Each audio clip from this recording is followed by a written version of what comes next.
허환구의 라디오 오늘. 여러분 안녕하십니까, 허환구입니다. 지난달 교육부가 발표한 교원의 학생 생활지도에 관한 고시안이 오늘부터 현장에 적용됐습니다. 교사들은 수업을 방해하는 학생을 교실 밖으로 내보낼 수 있고 수업 중 휴대전화를 사용하면 압수를 할 수 있게 됐는데요. 이번 고시안이 교육 현장의 균형추를 바로잡는 전환점이 될 수 있을지는 앞으로도 계속 지켜봐야겠네요. 9월 1일 금요일 라디오 오늘 광고 듣고 시작합니다.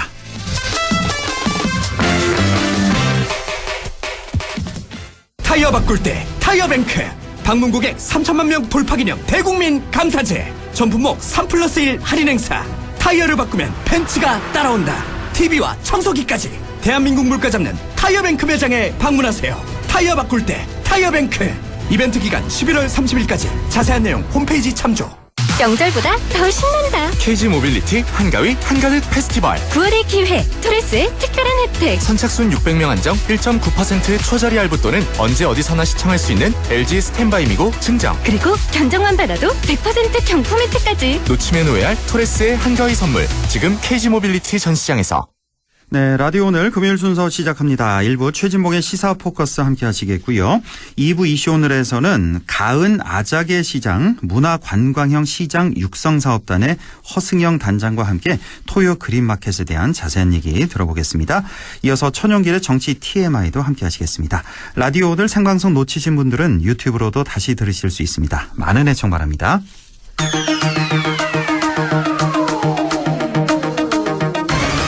네, 최진봉의 시사포커스 성공회대 최진봉 교수와 함께합니다. 교수님 안녕하십니까?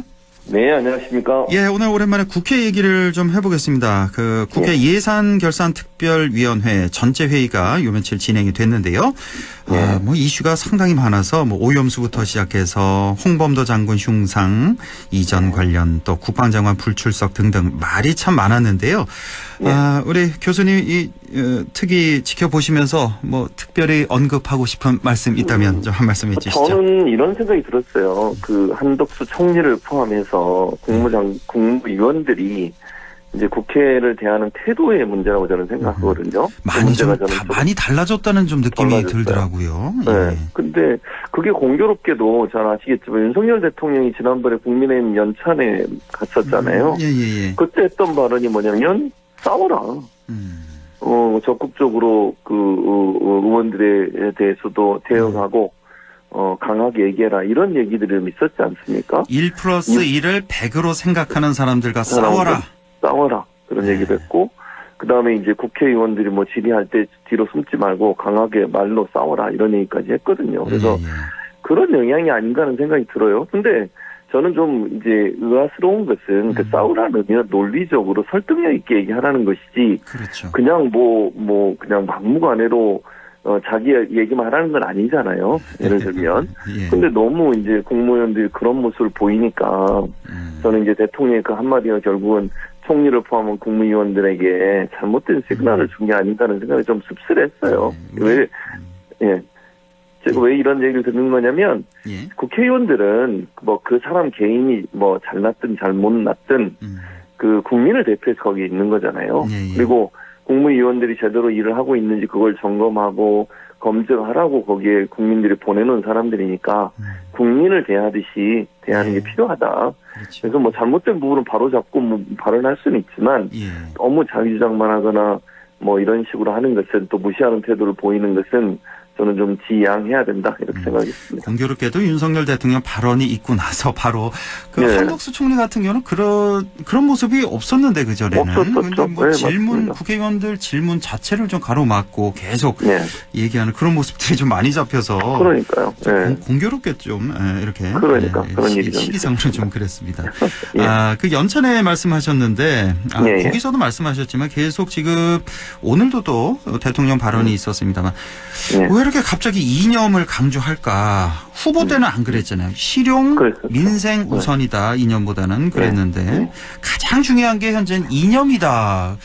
이런 말씀을 하셔서 좀 이상합니다 지금. 국민들이 받아들이기에. 제가 볼 때는 이런 생각이 들어요. 이제 본인이 대통령 취임하고 나서 지지율이 사실은 계속 30%대에서 갇혀있는 상황이 돼버렸잖아요. 예.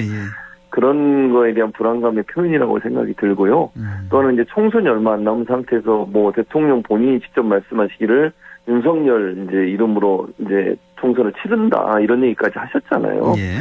그러다 보니까 사실은 좀 그 결집을 하려고 하는 것 같아요. 그러니까 제가 볼 때는 중도층까지 확장이 어렵다고 하면 보수층을 최대한 결집을 시켜서 사실 총선에서 표가 뭐 그렇게 많이 표가 차이 안 나고 수도권은 결정이 되거든요. 예. 그러니까 최대한 끌어모아서 보수층을 결집시키고 그 사람들이 투표장에 나오도록 하는 것이 이제 하나의 전략이 되지 않았나 개인적인 제 분석이고요. 중도층을 포기하고 보수층 네, 그렇죠. 결집으로 나간다. 그렇죠. 그리고 이제 중요한 건 얼마나 그 보수든 진보든 얼마나 많은 사람이 투표장에 나오느냐의 문제예요. 그렇죠. 그게 중요하거든요, 사실은. 예. 근데 그런 부분들을 좀, 왜냐면 이제 뭐 이념적으로 자꾸 이렇게 갈라치기를 하면, 이러다가 정말 위험하겠다 이런 생각이 들면 결집을 하게 되고 적극적으로 투표장에 나오게 되거든요. 예. 근데 그런 어떤 전략이 아닌가 하는 생각이 드는데, 저는 그게 이제 좀 씁쓸해요. 왜냐면, 그 이념 논쟁으로 하게 되면 정말 이 나라가 양쪽으로 완전히 갈라지게 되는 거거든요. 예. 그러니까 상대를 어떤 예를 들면 같은 나라의 국민인데 상대를 대하는 태도가 적대적이 되고 마치 상대방은 잘못된 행동을 하는 것으로 치부될 수 있기 때문에 대단히 위험한 발상이에요. 지역주의가 그렇고 이념주의가 그렇고 이런 거거든요, 사실은. 그러니까 다양한 의견들과 다양한 생각들이 공존하고 다양한 가치들이 공존하는 사회가 민주주의 사회 아니겠습니까? 그런데 자기가 믿고 신봉하는 그런 이념이 아니고 다른 반대쪽 이념이면 다 가짜뉴스고 잘못된 거고 싸움의 대상으로 삼고 이렇게 하는 것은 정말 국가를 갈라치게 하는 것이기 때문에 정치적 이해관계나 정치적 이익 때문에 그런 행동을 하는 것은 저는 대단히 위험한 행동이다. 그런 생각이 듭니다. 지지층 결집을 위해서 글쎄요, 네. 우리 뭐 영남 지역의 국민의힘 의원들 뭐 따뜻한 지역에 계신 분들이야 뭐 괜찮겠습니다만은 뭐 수도권에 있는 국민의힘 의원들 또 뭐 호남도 마찬가지고 어제 또 천하람 변호사 여기서 또 얘기하는데 맞아요. 그 흉상 이전 얘기 있잖아요. 이것도 사실 뭐 정파성을 빼놓고 지금 홍범도 장군에게 어떤 이 치욕스러운 이런 일이지 않습니까? 일련의 그렇죠. 이런 과정들. 맞습니다. 이거를 찬성할, 정파성을 정말 빼면은 찬성할 국민이 1%나 되겠냐. 이렇게 얘기를 한단 말이에요. 네, 맞습니다. 그러니까 이게 지금 너무 잘못 가고 있다. 글쎄요, 이 총선에 도움이 될까 이런 생각이 자꾸 들어서. 저는 도움이 안 될 거라고 봐요. 근데 이제 지금 현재 그렇게 대통령은 명시적으로 얘기하지 않았다고 하니까 대통령 제외하고 그러면 윤석열 정부나 국무총리나 이런 분들의 발언들을 들어보면 상당히 위험하죠. 사실은 그러니까 국가를 위해서 온 가족이 다 정말 어려움을 겪었고 고난을 당했던 그런 광복군 활동을 했던 분 아닙니까? 그런 분을 소련의 공산당에 입당했다는 이유 하나만 가지고 과거의 그런 행적이 문제니까 이 사람을 흉상을 빼내야 된다 이렇게 얘기하는 것은 대단히 잘못된 거예요. 그리고 그렇습니다. 지금 현재 그 논리가 이제 국민들로부터 비판을 받으니까 다른 얘기를 가져왔는데 그 얘기도 사실이 아니라는 거잖아요. 다른 얘기 뭐 지방시 같은 거. 예를 들면 소련에 있는 지역에서 독립군들을 이제 무장 해제하고 학살했던 일이 있었는데 그 자유시 참변 말씀하신 거죠? 자유시 맞습니다. 그 논리도 사실은 이제 이걸 방어하려고 이게 정당화시키려고 하니까 자유시 얘기가 나온 거 아닙니까? 그런데 나중에 역사학자들 얘기를 들어보면 홍범도 장군이 거기에 개입돼 있거나 아니면 거기에 참여한 적이 없다는 거잖아요. 전혀 역사적 자료가 전혀 없습니다. 지금. 그렇죠. 그러니까 사실은 자기들이 어떤 논리를 주장을 하고 그 논리를 정당화하기 위해서 가져온 논리마저도 깨지는 거예요. 그렇게 되면 어떻게 신뢰를 할 수 있겠습니까? 그건 누가 봐도 이거는 국민을 어떤 이념적인 부분으로 갈라치게 하려는 의도를 가지고 했다라고밖에 이해할 수 없는 상황이 돼버린 거잖아요, 결국. 그러니까 정확하게 준비도 안 하고 확인도 안 해보고 역사학자들의 의견도 안 듣고 그냥 누군가 한마디 하면 그걸 가지고서 이걸 이념 논쟁의 하나의 이슈로 삼아버리는 것. 이건 결국 국민들로 하여금 더 실망감을 크게 만드는 요소로 작용하는 겁니다. 이념 논쟁을 해도 좀 어느 정도 한 5대5 정도 되는 그런 소재를 해야 되는데 그렇죠. 홍범도 장군을 이렇게 한다는 거는 아마 지금 이 보수 지지층들 이 방송 많이 들으시지만 아마 동의하는 분들이 그렇게 많지 않을 거라는 그런 생각이 듭니다. 자, 김남국 의원 얘기도 한마디만 좀 여쭤보겠습니다. 소위에서, 윤리특위 소위에서 이제 3대3으로 이제 부결이 됐는데, 그렇죠. 이거 지금 뭐 민주당이 반대표 3표 던졌다고 봐야 될 것 같은데요. 이거 어떻게 보셨습니까? 이 처리. 일단 제가 볼 때는 이제 불출마 선언을 했잖아요. 사실은 첫 번째 회의가 열리기로 생긴 22일 날 열기로 했는데, 갑자기 취소된 게 바로 전에 이제 김남국 의원이 다음 총선 불출마 선언을 하면서 연기가 됐고, 저는 그 영향이라고 생각해요. 결국은 이제 민주당 의원들, 제가 알기로도 1명 정도가 사실은 찬성 쪽으로 기울어 있었는데, 이제 불출마 선언을 하고 나니까, 이거 이제 몇 달 안 남았잖아요. 사실 이제 1년도 안 남은 거죠, 임기가. 현재 상황으로 본다고 하면. 그러니까 불출마까지 하는 사람은 이렇게까지 해야 되냐, 이런 의미가 있는 것 같고, 사실 이제 국민 여론은 여기에도 부정적이죠. 부정적이고, 그렇죠. 이제 이런 건 있는 것 같아요. 국회의원들 입장에서는 지금까지 국회가 열려서 제명된 사람이 김영삼 전 대통령이 이제 유일하거든요. 역사상 한 명이죠. 김영삼 전 대통령. 그러니까 이제 국회의원이 제명되는 경우는 극히 이례적이고, 그 당시에는 이제, 독재 정권의 이제 호감에 의해서 그렇게 된 거니까, 그걸 그 정도까지 해야 되냐, 이런 이제 동정론이 좀 생긴 것 같아요. 근데, 사실 이런 동정론은 국민적 시선과 맞지 않거든요. 그렇죠. 그래서 그거는 좀 이제 비판받을 수밖에 없는데, 아마도 이제 불출마 선언 한다고 하는 것이 영향을 미쳐가지고, 그렇게까지 해야 되냐, 이런 얘기가 된 것 같은데, 이제 민주당 입장에서 좀 곤혹스러운 부분이에요, 사실, 이 부분은. 그렇군요. 비판의 지점이 있다고 저는 보고요.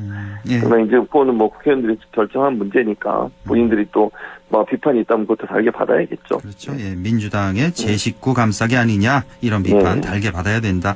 그렇죠. 이재명 대표의 의중이 들어간 거 아니냐, 이런 비판도 있고, 상대적으로 또, 국민의힘의 윤희숙 전 의원이 있잖아요. 그 부친의 땅 투기 의혹 때문에 자진 사퇴했던 그런 일도 있었기 때문에 더 비교가 되는 그런 일이었습니다.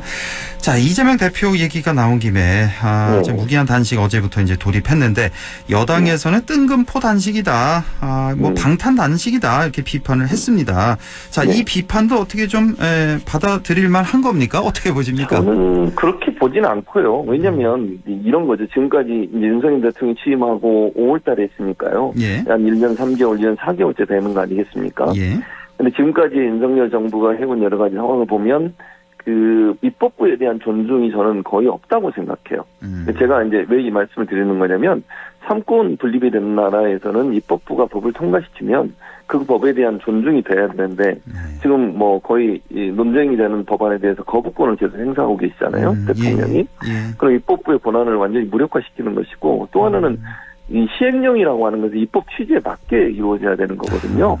그런데 입법 취지에 맞지 않게 시행령을 바꿔가지고 원래 법이 만든 목적에 다르게 지금 시행을 하고 있는 상황이에요. 그러면 입법부가 완전히 무력화되는 상황이거든요. 그러니까 삼권 분립의 원칙 자체, 행정부를 견제할 수 있는 입법부의 유일한 권한인 입법 활동, 그리고 법의 제정, 이런 부분들이 계속 이제 무력화되고 있는 상황이고, 또 협치를 안 하고 있잖아요. 지금 대통령은 이번 연찬에 가서도 그런 얘기 또 하셨더라고요.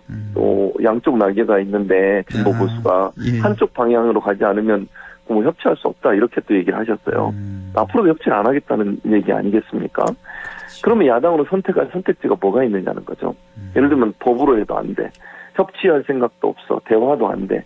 그럼 결국 이제 국민적 분노는 점점 커지고 있고, 국민들의 실망감이 점점 쌓여 있는 거잖아요. 그렇습니다. 그리고 야당에 대해서 기대하는 것도 뭔가 좀 너무 무력해 보인다, 이런 비판도 있는 것이고, 그래서 야당 대표가 할 수 있는 선택이라고 하는 것은 결국 이제 좀 마지막 선택 중에 하나의 단식이라고 하는 거라고 보여지고, 이재명 대표 입장에서 그런 이제 결기를 보여주기 위한 하나의 선택이었다, 저는 그렇게 보고요. 어쨌든 이제 이번 문제를 통해서 좀 대화할 수 있는 길이 열렸으면 좋겠어요, 개인적으로 저는. 근데 그런 부분들을 대통령이 받을지는 모르겠습니다. 점점 악화가 되는 것 같아서, 임기 취임 초부터 해서. 자, 그나저나 3대 요구사항을 얘기했는데, 이재명 대표가 대통령 사과, 또 전면 개각, 오염수 방류 반대, 이렇게 들었는데, 이건 거의 힘들다고 봐야 되겠죠, 그냥. 그렇게 보여져요. 그럴 것 같습니다. 참 안타깝습니다. 밖에서 이렇게 사람들을 만나보면, 국민의힘 정당인조차도, 정당에 가입한 사람조차도 요즘에 너무 걱정이 많더라고요. 그러니까요. 참. 대통령께서 약간 좀 국민들의 목소리 귀를 좀 기울였으면 좋겠어요. 저는 개인적으로 그런 생각이고요. 일부에서는 이제 그런 유인태 전 국회 사무총장이 그런 얘기 한 적이 있어요. 인터뷰에서 뭐라고 그랬냐면 그분 말을 인용해 제가 말씀드린 겁니다. 윤석열 대통령이 뉴라이트의 세례를 받고 거기에 너무 경도돼 있다 보니까 너무 그쪽으로 가시는 거 아니냐 이런 이제 지적을 하더라고요. 뉴라이트 영향. 네. 영향을 왜냐하면 MB계에 있었던 예전에 뉴라이트들이 많이 이제 대통령실에 들어가 있는 것으로 알려지고 있어서 그분들의 어떤 조언이나 이 말 이런 부분들에 좀 영향을 받는 게 아닌가 그런 이제 우려가 좀 있는 것 같아요. 사실 그 뉴라이트는 우리 보수 그 지지층에서도 좀 거부감이 있는 그런 분들이 많이 계신데 말이죠. 그래서는 안 되는데 정말. 그렇죠. 요즘 이 이슈 중심에 또 박정훈 대령이 있지 않겠습니까? 오늘 어젠가요? 그제였죠? 그 왜 영장 청구하고 오늘 아침에 이제 영장 실질 심사 이제 출석. 오늘 오전에 이제 갔는데 오늘 10시까지인가 갔는데 그 방송을 저도 좀 이렇게 지켜봤는데 한 2시간 넘게 이제 실랑이를 벌였죠. 그 앞에서 저 군 법원 앞에서 군사 법원 앞에서 대치 끝에 실랑이 끝에 군 검찰에 이제 구인 영장이 발부돼 구인대에 갔습니다. 저는 이거 그 영장 실질 심사 받으러 가는 그런 모습 자주 봤는데 이런 모습은 또 처음이거든요. 이거 뭐 어떻게 된 일입니까? 왜 이렇게 문을 또 걸어 잠근 거며 군사 법원에서는 왜 꼭 이쪽으로 들어가려고 고집을 했는지 박 대령은.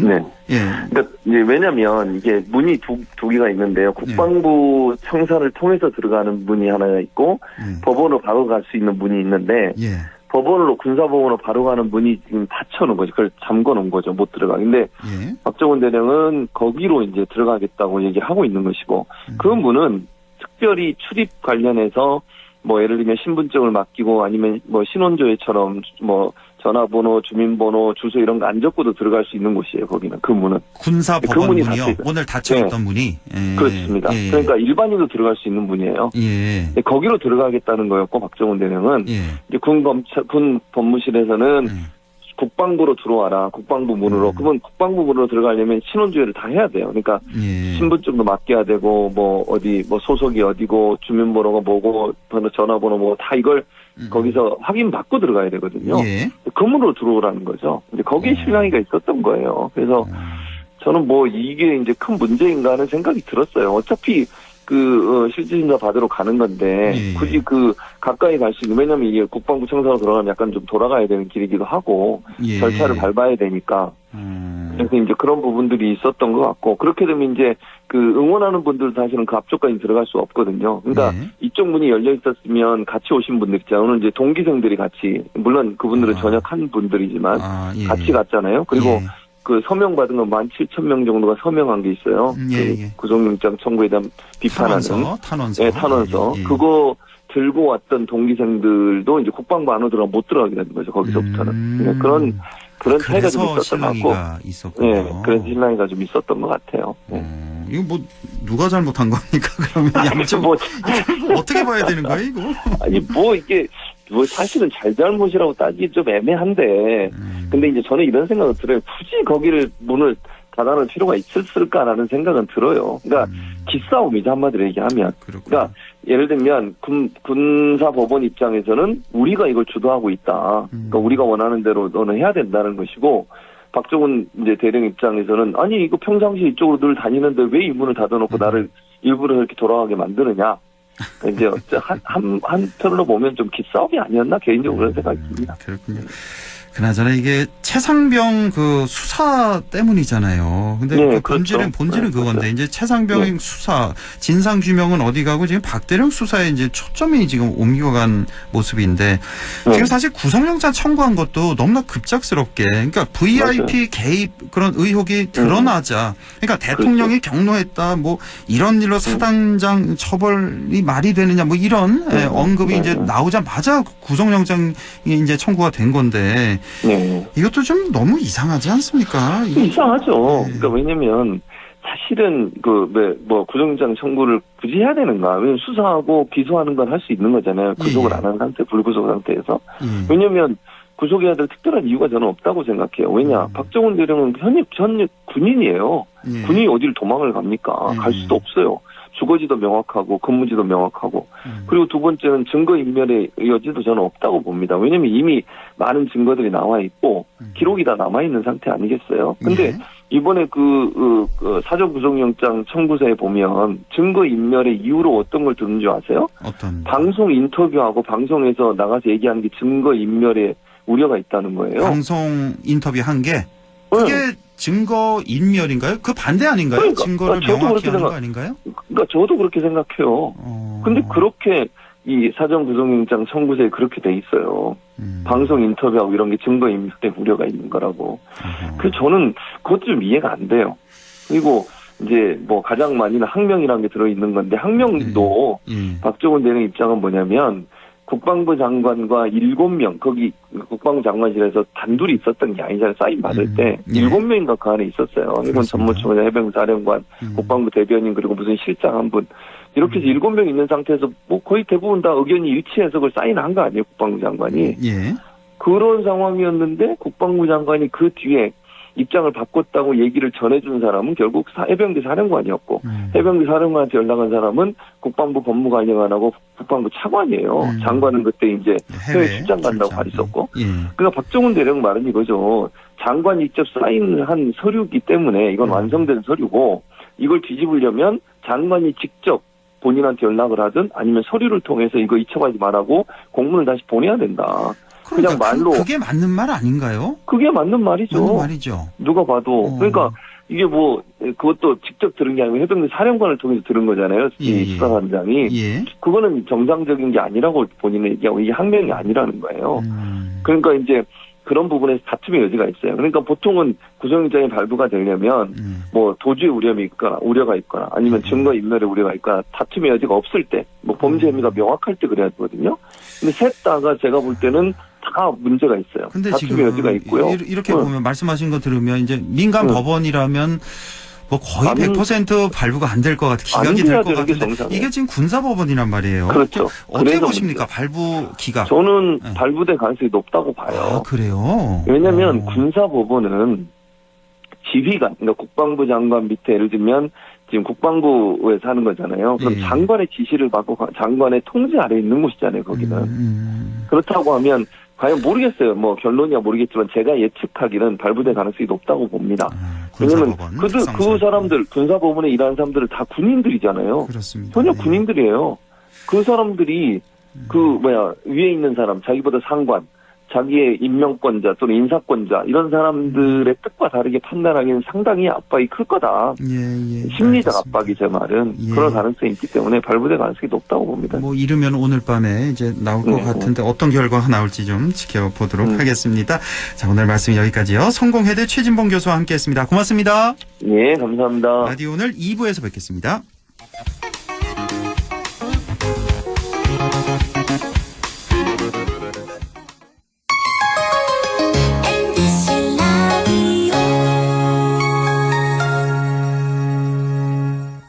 나에게 딱 맞는 대학, 나에게 꼭 맞춘 대학. 나만의 경쟁력을 원한다면 안동과학대학교로 오라.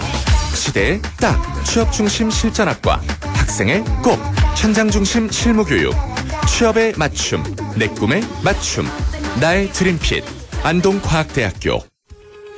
오늘도 안전하게 음주운전 예방수칙 알려드립니다. 첫 번째, 술자리가 예정된 경우 미리 귀가 방법을 정하고 차는 가져가지 않는 것이 안전합니다. 두 번째, 음주 후 자전거나 전동 킥보드를 이용하는 것도 음주운전 처벌 대상에 포함됩니다. 세 번째, 과음을 한 다음 날에는 대중교통을 이용해 주세요.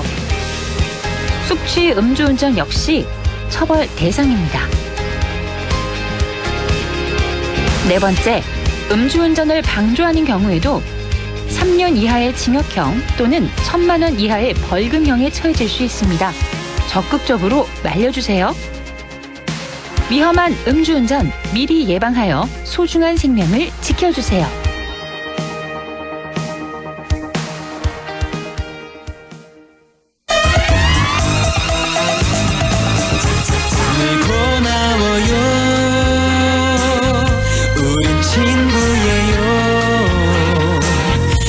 함께 노력하는 MBC와 함께 100.1 MBC 라디오. 네, 6시 30분 18초 지나고 있네요. 라디오 오늘 2부 이슈오늘 시작합니다. 문경시 가은읍에 있는 아자개 시장에 관광형 토요장터가 열린다고 합니다.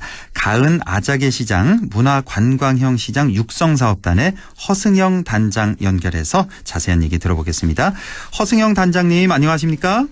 네, 안녕하십니까? 예, 수고 많으십니다. 자, 문경 가은 아자개 시장이 문화관광형 시장 육성 사업을 통해서 새로운 변화를 시도한다는 얘기인데요. 우선 잘 모르시는 분들을 위해서 가은 아자개 시장에 대해서 소개를 좀 해주시죠. 네, 가은 아자개 시장은 문경시 가은읍에 소재하고 있으며 장터 주변으로는 67개의 점포가 모여 시장을 형성하고 있습니다.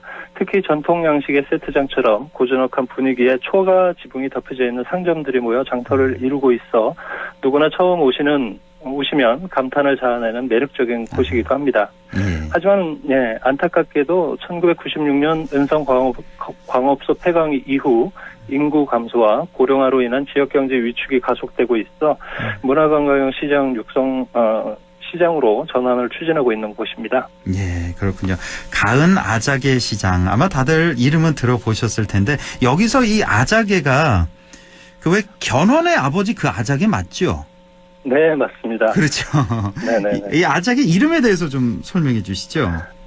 네, 문경이 출생지로 알려져 있는 그 후백제 견훤의 아버지인 아자개의 이름을 따와서 2016년 가은 아자개 시장으로 개명하여 관광형 전통시장으로의 면모를 갖추기 위해 노력하고 있는 곳입니다. 예, 2016년에 개명을 한 거군요. 아자개 시장이. 예. 자, 문경 가은 지역은 아까 뭐 방금 말씀하셨던 대로 그 은성광업소라고 하셨죠. 여기가 이제 폐광이 된. 자, 그래서 뭐 석탄과 광부로도 유명한 곳인데 가은 아자개 시장에서는 광부 도시락과 연탄빵이 유명하다고 들었는데 아직 저는 뭐 맛보지는 못했는데 뭐 어떻습니까? 이건? 네. 안타깝게도 연탄빵은 지금 판매가 이루어지고 있지 않고요. 예. 광부 지금의 아무래도 고객분들이 많이 찾는 음식들이 광부 도시락을 비롯해서 또 족살찌개, 들깨 칼국수 등 다양한 아무래도 토속 음식을 중심으로 한 성업이 이루어지고 있습니다. 아, 그렇군요. 광부 도시락은 아직도 판매를 하고 있군요. 네네. 여기 우리 왜 식당 가면 가끔 먹는 그 왜 옛날 도시락 그거 비슷한 겁니까? 드셔보셨어요, 네. 혹시? 네네. 아무래도 연탄구이 고기를 포함한 도시락이라서요. 예. 네네.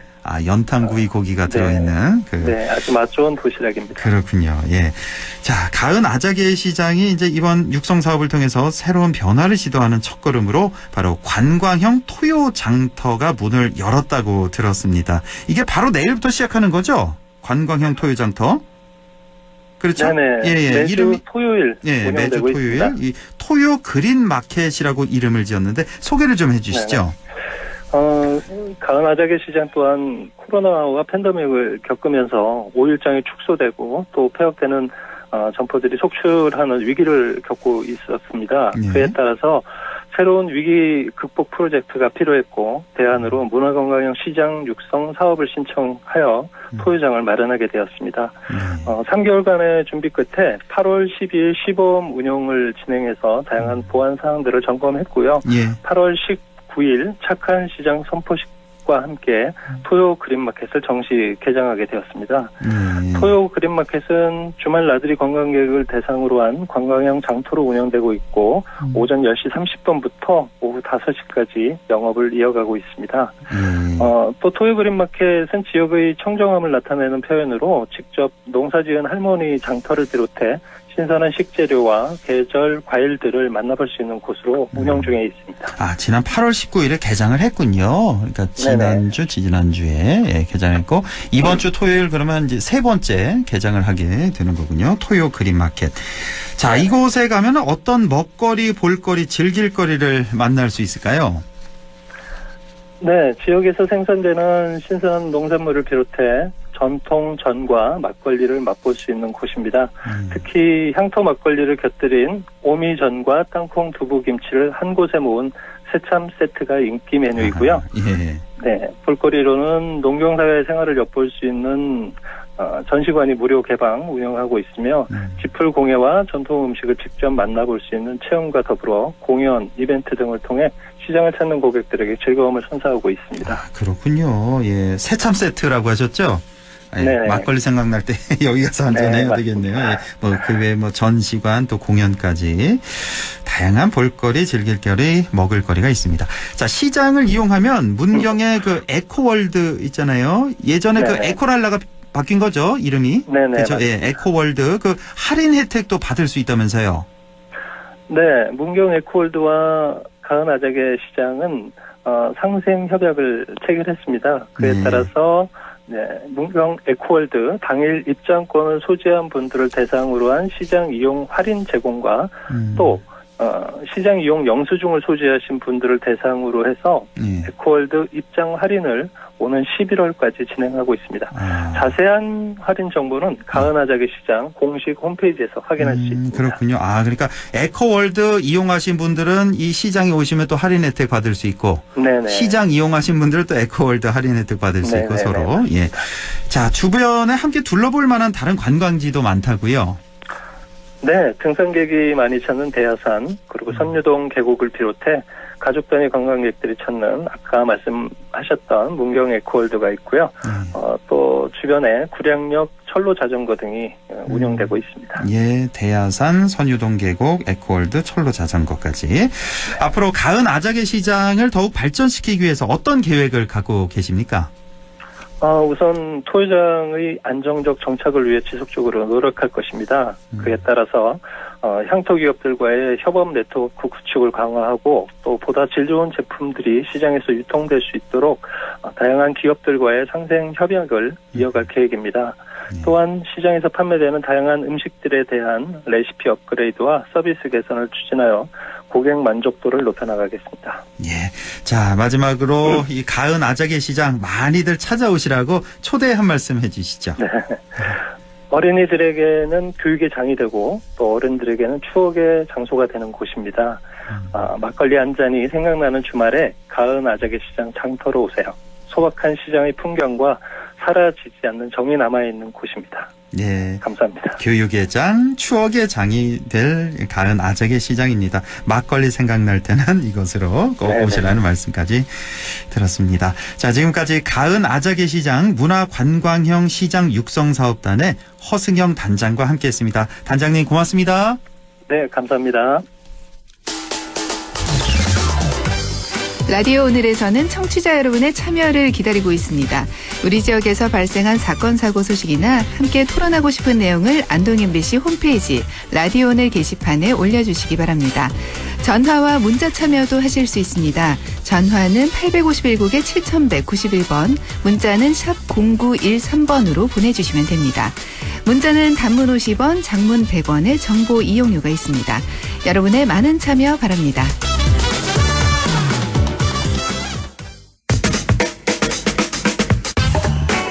네, 천용길의 정치 TMI 시작합니다. 뉴스민 천용길 편집장과 함께합니다. 안녕하십니까? 네, 안녕하십니까? 예, 오늘 정치 TMI 주제는요? 네, 오늘은 이 시간에 여러 번 다룬 적이 있었는데요. 이 선거제도 개편과 관련해서 이번 주에 좀 큰 변화가 있어서 이걸 한번 정리해 볼까 합니다. 변화가 있었습니까? 이번 주에? 선거제도 개편. 네, 특히 더불어민주당, 국민의힘 모두 의원총회를 열어서 이 선거제도 개편에 대한 가이드라인을 오늘 결정을 했습니다. 예. 이 내용을 중심으로 경북은 그럼 어떻게 되는가 한번 살펴보겠습니다. 원래는 이 선거제도 개편이 지난 4월 10일인가요? 그때까지 돼야 되는 거죠? 원래는. 그렇습니다. 지금 시한은 이미 넘긴 상황입니다. 그러니까요. 벌써 5달째 이렇게 넘어가고 있는데. 자, 그러면 오늘 열렸던 민주당의 비공개 의원총회 결과 어떻게 나왔습니까? 네. 오늘 오전 국회에서 의원총회를 열어서 선거제도 하나의 안건에 대해서만 논의를 했습니다. 예. 이 결과를 보면 일단 더불어민주당은 이 소선거구제와 권역별 비례대표제 요 두 가지로 선거제도 개편안을 잡았습니다. 민주당 김한규 원내대변인이 브리핑을 했는데요. 예. 이 소선거구제를 중대선거구제도로 바꾸는 것은 이 시간상 좀 불가능하다라고 이야기를 했고, 이 권역별 비례대표제를 도입하는데 요 방식이 준연동형 방식으로 도입하는 쪽이 이 더불어민주당의 의견으로 종합이 됐습니다.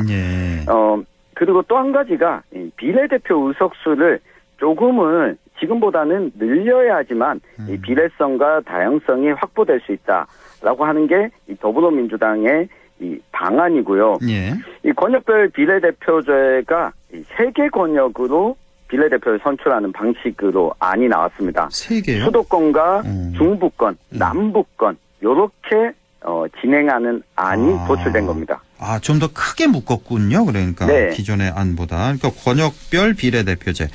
수도권 하나, 중부권. 네. 그럼 중부권은 뭐 강원도, 충청권 이쪽 묶어서 그렇습니다. 중부권, 예, 그렇게 되고 남부권은 영남과 호남 이렇게요? 네, 아, 광역단체로 이렇게. 보면 부산, 울산, 경남 그리고 대구, 경북, 전남과 광주, 전북까지 하나의 권역으로 비례대표를 선출하는 안입니다. 예, 여기서 이제 권역을 이렇게 나눠서 비례대표. 아, 그러니까 현재 선거 제도와 좀 바뀐 게 있다면 이 권역별로 이거 나누겠다 이거군요. 그러니까. 그렇습니다. 나머지 소선거구제와 준연동형 비례대표제는 똑같은 거고요. 현재와. 그렇습니다. 예. 대신 비례 의석수가 좀 늘어야 되는 거 아니냐. 예. 네. 이런 의견이 나왔다는 거. 예. 자, 일단은 이게 이제 민주당 아닌 거죠. 민주당의 의원총회 오늘 결과인 거고. 네. 국민의힘도 오늘 뭐 의총에서 논의를 했다고요. 어떻습니까? 네, 그 더불어민주당의 이 의원총회 전에 좀 이야기가 나왔었는데요. 네. 소선거구제와 권역별 비례대표제 부분은 양당이 합의를 좀 했다고 민주당이 밝혔습니다. 아, 그래요? 네, 실제로 오늘 국민의힘도 의원총회 자리에서 선거제도 논의를 진행했는데 윤재욱 원내대표가 관련해서 브리핑을 좀 했습니다. 이 전국 단위 병립형 비례대표제를 내야 한다고 주장해 왔는데 지금 현재 준연동형 비례제도 도입 당시에 선거법을 강하게 좀 반대했고 병립형 비례대표제로 가는 데 대해서는 특별한 이견이 없었다. 요렇게 이야기를 했는데 두 가지 내용이 같이 있는 거죠. 전국 단위로 뽑는 방안에 대해서는 특별히 권역별 비례대표제를 반대한다는 의견은 국민의힘도 없었습니다. 다만 권역별로 뽑더라도 병립형으로 가야 된다. 준연동형 제도는 폐지해야 된다. 이게 국민의힘의 안입니다. 이게 좀 작은 차이 같지만 또 아주 큰 차이군요. 그러니까 그렇습니다. 병립형이란 건 그거죠. 좀 복잡해지는데 다시. 그러니까 우리 예전에 왜 투표할 때 그 후보, 개인 후보 한 명 찍고 정당 찍고 이랬잖아요. 네. 그게 병립형이죠. 그러니까 전국 단위로 해서 하는 거. 네, 이 부분을 조금만 더 설명을 드리면 투표를 하는 방식은 준연동형이든 병립형이든 지역구 후보 한 명 찍고 정당 후보 한 명 찍는 것은 같습니다. 투표 방식은 똑같지만. 예. 네. 근데 병립형은 그러니까 정당이 얻은 득표율이 있지 않습니까? 예. 정당이 50%를 만약에 얻었다면 이 47석의 비례대표 의석수의 절반을 가져가는 것이 병립형입니다. 예. 그런데 아니 이 지역구에서 이미 상당수 의석을 얻었던 정당에게 또 이 정당 득표율만큼 배분하게 되면 이 정당은 정당 득표율보다 국회의원 의석수가 더 많아지는 것 아니냐. 그렇죠. 그래서 지역구 당선자는 적지만 정당 득표율에 따라서 먼저 좀 배분을 해주자. 지역구 당선자가 없는데 정당 득표율이 있는 정당에게 먼저 배분해주자가 이 준연동형 제도입니다. 그러니까요. 이제 뭐 독점 구조를 좀 완화시킬 수 있는 그런 방법이 이제 준연동형 비례대표제가 되는 건데 지금 국민의힘의 의견은 아니다. 준연동형보다는 예전 방식 병립형 그대로 가는 게 낫겠다. 이거군요. 그러니까. 그렇습니다. 이 독점 구조를 다시 돌아가자. 그럼 경상도는 다시 국민의힘 싹쓸이, 전라도는 민주당 싹쓸이 이렇게 가자. 이거네요. 그러면? 뭐 그렇긴 하지만 차이는 권역별 제도를 도입하게 되면 어쨌든 경북에서도 민주당의 경우에 20% 이상의 득표율을 얻게 되면 남부권에 보장된 권역별 비례대표 의석 중에서 20%를 가지고 갈 수 있게 되는 차이는 생겼습니다. 그렇군요. 네. 자, 일단은 그 권역별 비례대표제에 대해서는 서로 공감하는 거예요. 그렇죠? 양당이 공감하지만 지금 민주당은 연동형으로 가자는 거고 국민의힘은 병립형으로 가자. 이 부분이 이제 쟁점이 되는 거군요. 맞습니다. 국민의힘 윤재욱 원내대표가 야당과 이 협의를 통해서 절충점을 찾겠다라고 했고요. 민주당은 이 병립형 비례대표제로 갈 경우에 의석수가 대폭 늘어나지 않는다면 민주당의 방향성과는 반한다. 때문에 준연동제가 소선거구제나 권역별 비례대표제와 좀 연결돼야 한다는 의견이 더불어민주당 국회의원의 대부분의 의견이었다. 이렇게 밝혔습니다. 아마도 이 부분과 관련해서는 앞으로 논의가 좀 이어질 것으로 보이는데 일단 더불어민주당에서는 의원총회 결과에 대해서 오늘 전국 지역위원장 회의를 또 진행을 하고 있는 상황입니다. 지금요. 예. 네. 자, 그러면 민주당 경북도당의 입장은 어떻습니까? 네, 지역위원장 회의에 들어가기 전에 의원총회 결과가 나오고 제가 그 임미애 더불어민주당 경북도당 위원장과 좀 통화를 했습니다. 일단 민주당이 병립형으로 돌아가지 않는다라고 선언한 것에 대해서는 긍정적이라고 좀 평가를 했습니다. 다만 이 선거제도라고 하는 게 국민의힘과 협의 과정을 거쳐야 하다 보니 이 변동될 가능성도 있어서 조금은 우려를 하면서도 지역주의 타파라는 관점을 끝까지 좀 당이 견지해줬으면 좋겠다라고 하는 뭐 입장을 냈습니다. 그리고 비례 의석수가 지금 47석인데요. 이게 최소 60석까지는 좀 늘리는 안을 당이 더불어민주당이 좀 유지해줬으면 좋겠다라고 제안을 했고요. 또 한 가지가 이게 수도권, 중부권, 남부권으로 하게 됐을 때 영호남을 하나로 묶는 것은 긍정적이지만 만약 권역별 비례대표제를 도입한 가운데 비례대표에도 출마하고 지역구에도 출마하고 근데 지역구에 출마했던 후보 중에 높은 득표율을 얻은 이 후보가 이 비례대표 당선자로 당선될 수 있는 이중등록제 그 석패율제가 도입되지 않으면 오히려 민주당은 경북에서 지역구 후보가 아예 없을 수도 있기 때문에 이중등록제가 반드시 함께 좀 도입해야 된다라고 하는 의견이었습니다. 그게 이제 석패율제, 이중등록제 같은 개념인가요? 네, 그 이중등록제와 석패율제도가 동시에 도입돼야 된다라고 하는 건데요. 석패율제만 놓고 보면 이 정당 후보 가운데 지역구 선거에서 한 명만 뽑는 선거에서 안타깝게 낙선한 후보를 당선자로 구제해 주는 건데 이걸 또 다른 의석으로 구제해 주는 게 아니라 정당 내에서 그 비례대표 후보의 순번에 넣어서 구제해 주는 방식 요 안을 민주당 경북도당에서는 이야기를 하고 있습니다. 이게 석패율제의 한 방식이 그러니까 구제해주는 방식이 이제 이중 등록제란 말씀이시군요. 그러니까 그 비례 의석수를 확대하자 이런 얘기인데 최소 60석으로 현재가 47석 있죠. 47석인데 이거를 한 60석 최소 60석까지는 늘리자. 그래서 지역주의 타파하자 이런 얘기인데 저도 사실 여기에는 절대 찬성이거든요. 지역주의 타파 이거 해야 된다. 그러니까 지역주의 타파라는 그 하나의 목적을 위해서는 소선거구제보다는 중대선거구제가 나은 거죠. 일단 그거만 따지면. 근데 지금 양당이 소선구제를 지금 선호하고 있는 얘기니까. 그렇습니다. 그리고 비례대표제를 보자면 지역주의 타파를 하기 위해서는 병립형보다는 준연동형으로 가는 게 좀 더 한 발 더 가까이 가는 거죠. 맞습니다. 그렇게 이해를 하면 되겠죠. 자, 권역별 비례대표제. 이게 이제 연동형이냐 아니냐 지금 이 싸움인 것 같은데 이게 어떤 차이가 예상되나요? 네, 아마 여야가 정치개혁특별위원회에서 논의를 이어가겠지만 세계 권역으로 나온 이유가 좀 예상이 추정이 됩니다. 여야 모두 이견의 여지가 좀 적기 때문인데요. 만약 영호남을 하나로 중부권, 수도권 하나로 묶으면 어느 한 정당이 압도적으로 가져가기 어려워지는 측면이 있습니다. 그러니까 충청과 강원 그리고 수도권의 경우에는 여야가 왔다 갔다 그리고 그렇죠. 의석수도 좀 나눠서 가지는 경향이 있지 않습니까? 그렇습니다. 이게 비례대표제도 좀 적용이 되는 거고요.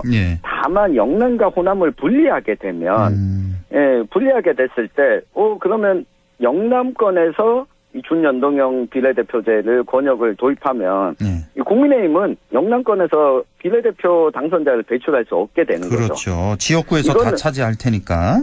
네, 이거는 민주당의 호남에서도 마찬가지고요. 마찬가지고요. 네, 근데 인구 비례로 보면 영남이 훨씬 많기 때문에 국민의힘 쪽에서 아무래도 불리하다고 느낄 여지가 있는데. 그렇겠죠. 예. 예, 이게 권역을 크게 만들게 되면 상쇄하는 효과가 있기 때문에 이런 방식으로 권역을 나누는 것에 대해서는 양당이 동의한 이유가 여기에 있었습니다. 그렇네요. 이거 괜찮은 생각이네요. 말씀 들어보니까.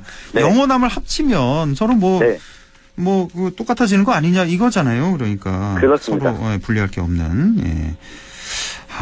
그렇군요. 이거 괜찮습니다. 권역별 비례대표제. 이렇게 가도 괜찮을 것 같은데요. 네, 이런 걸 보면 우리 국회가 일을 안 하는 것 같지만 합의점을 찾아간 측면에서 보면 그래도 이전보다는 머리를 맞대고 조금 더 나은 안으로 반보 정도는 전진했다고 좀 평가해 볼 수 있겠습니다. 그렇네요. 이거 누구 아이디어인지 참 생각을 잘 한 것 같습니다. 자, 그러면 소수 정당들 있잖아요.